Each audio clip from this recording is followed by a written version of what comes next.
Hello listeners and welcome back. Today we are going to be discussing our unfiltered thoughts and opinions of Fallout Season 1.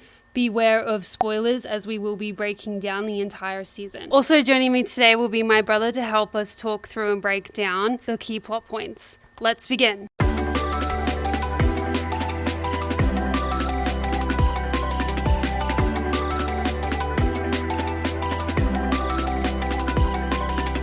So the first thing we're going to be talking about is the bomb dropping scene at the start of the series. It is such an iconic scene to begin with. Like, for years, so many people from the video games have speculated who actually dropped the bombs. And in just that opening scene, it definitively shows you that Vault-Tec were the ones that dropped the bomb, because there was no missile streams coming in when the nukes went off at the city. They all detonated at ground level, and there was multiple blasts that went off. That was my first hint. And then obviously later in the series, they literally sit down in a meeting and say that they were going to drop the bombs themselves. Fucking huge for anyone who has been playing the games.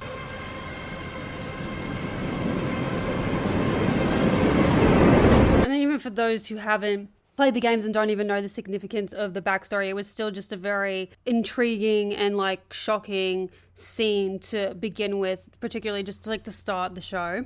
So then we move on to the vault system, where we meet Lucy and we start to find out what her vault is about. Being someone that come from the game, I already know that all of the vaults were set up by Vault-Tec simply for experimentation on unaware subjects for another branch of the government called the Enclave, which is basically a governing system run completely by scientists. Whilst we're introduced to all of that, there is a massive coup, which is where we are introduced to the character Moldava, and she ends up taking Lucy's father, Hank, from the vaults into the wasteland. This is what kind of kickstarts our story as we are following Lucy trying to track down her dad from there. Something I find very strange about that scene, the first time you meet Moldava is when she's pretending to be someone from Vault 32, and they're doing an annual repopulation trade from Vault 32 to Vault 33. And the thing that really confused me was Hank is from before the war, knows exactly what all of the vaults are used for, and he's also an overseer, so he has access to talking to the overseers from Vault 32 and Vault 31. And yet, some reason, Hank doesn't know that Vault 32 is completely wiped out, and he also doesn't know Moldava, even though she's from 200 years before the war. So that scene, for me, has a lot of unanswered questions. So moving on from there is, I believe, when we first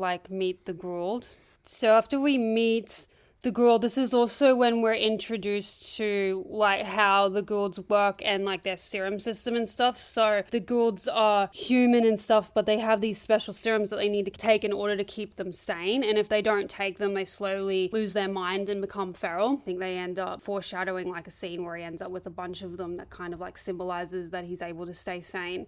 One interesting thing about those serums is they actually aren't in the game. This is something they've made up completely for the show to kind of add an extra level of, storytelling. Because in the game, the nukes went off due to extreme radiation. Some people turned into ghouls, and then other people turned into feral ghouls. And ghouls are basically just humans and their skin goes all wrinkly, and they can live for a really, really long time. Also, whenever they go near radiation, it accelerates healing. So if they've lost a finger, if they stood in a highly radioactive area, it would just regrow. But in the video games, if you get too irradiated as a ghoul, that's when it starts affecting your brain and turns you into a feral. Whereas in the TV show, they seem to have taken that element and twisted it towards the serums. So if they don't take enough of the serum throughout their life, they will just deteriorate and turn into a feral. After that, that's when we are introduced to the Enclave and the Cold Fusion. Now, the Enclave is a faction that is referred to multiple times in the video games. Just as a little backstory, the Enclave were founded just after the start of the Resource War in 2055. And how the faction came about was basically all of the high-ranking people in the US government came together and created a cabal of sorts and decided to use their influence and power to to essentially make their own elite society to where they could, again, then fund Vault-Tec and the world and then repopulate the world with just them. So basically it was a real Resident Evil story when it comes to the Enclave. And then as for like the cold fusion, that's essentially like endless energy. Cold fusion is never actually mentioned in the video games. There's nothing stating that,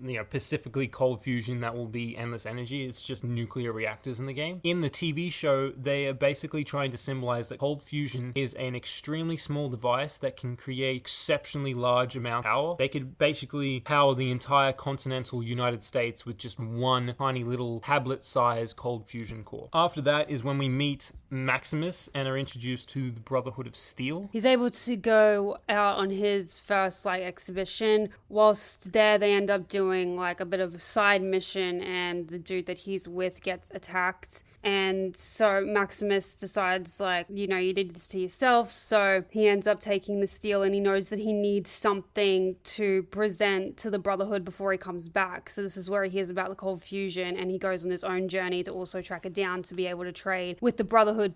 So Max and Lucy, they are the two main love interests of the show, and personally I really like their dynamic between a good guy that's had to grow up in a terrible world and is now faced with a good girl who grew up in a good world and is now faced with a terrible world, and the way that their dynamics kind of clash. Yeah, I liked Max and Lucy's dynamic as well. Whilst they're together, this is where we also are introduced to Shady Sands, and we find out that this is where Max actually came from. The interesting thing about Shady Sands is it has a really rich backstory when it comes to the game. Shady Sands was actually this really small, walled-in town in the very first game, and then in the second game, it turned into a more built-up, more fortified walled town, and that's where the NCR originally comes from. This is where we also realize that Hank is responsible for Shady Sands. He is the one that put the bomb there and set it off and killed everyone that was in Shady Sands. The one thing that really confuses me about Shady Sands is Moldava. Somehow, in the storyline, she was around before the war and is still around after the war, 200 years later. And she had to have come back into the storyline after the war early enough to become an influential member of Shady Sands, plus stick around 20 years after the destruction of Shady Sands to be able to tell Lucy the story of how she met her mum. Now going back to Norms and the vault, he is starting to get more and more suspicious about what happened to his vault and what happened to Vault 32. So this is where he starts looking into it, and what he finds is quite disturbing. He's finding corpses all throughout the whole vault and writing on the wall saying that they're liars and deceivers, and it all leads back to the entryway to Vault 31. And now that Norm is suspicious, he ends up investigating further into Vault 31. He finds out that it's actually a cryogenic stasis for people from before the war called Buds. And he also finds out that his own father, Hank McLean, and Betty and Steph are all from before the war. These are Buds. My Buds. America outsourced the survival of this country to the private sector. Now, last but certainly not least, we got to talk about the Gould. We've touched on him a little bit already, and the fun fact about him is that the Gould that we are following is actually the cowboy that we see from the very first scene in episode 1 when the bombs drop. Now, because of this, as we follow his story, we get little snippets of him in the wasteland, and then we also get his story of the past leading up to the bombs dropping. So what we learn from his story in the past is that his wife is actually a member of Vault-Tec, and quite a significant and influential member of Vault-Tec. We find out that he was also a part of Vault-Tec's campaign when it came to the vaults. He was the main face of the advertisements when it came to promoting the vaults for Vault-Tec. It is due to all of this that is why Moldava ends up getting involved with him in the past. She connects with him and introduces that she was the one that ended up creating cold fusion. It was stolen from her and used within Vault-Tec, and it's basically where she's just trying to get him to see that the company that he's working for and that maybe even his wife are not the people that he first assumed. This is why she gives him the earpiece and how he is able to listen into the final meeting about them talking about ending the world. That is sort of all we know of his story coming into season 1.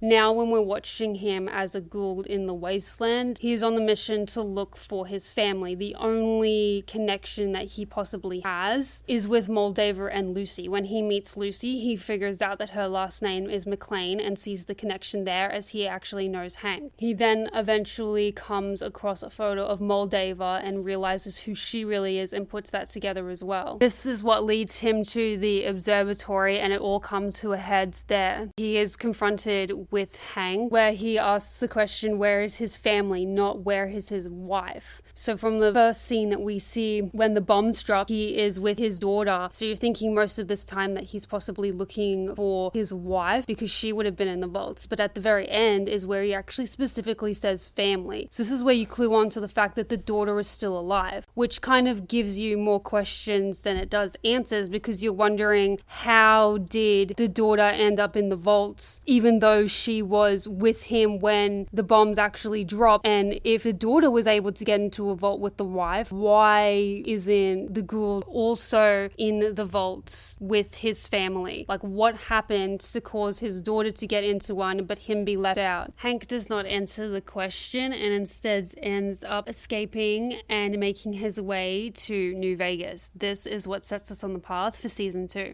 Well, that is all for this episode. Let us know what some of your thoughts and opinions are, and if we left anything out of season 1. And what are some of your expectations and thoughts coming into season 2? Thanks for listening. See you next time.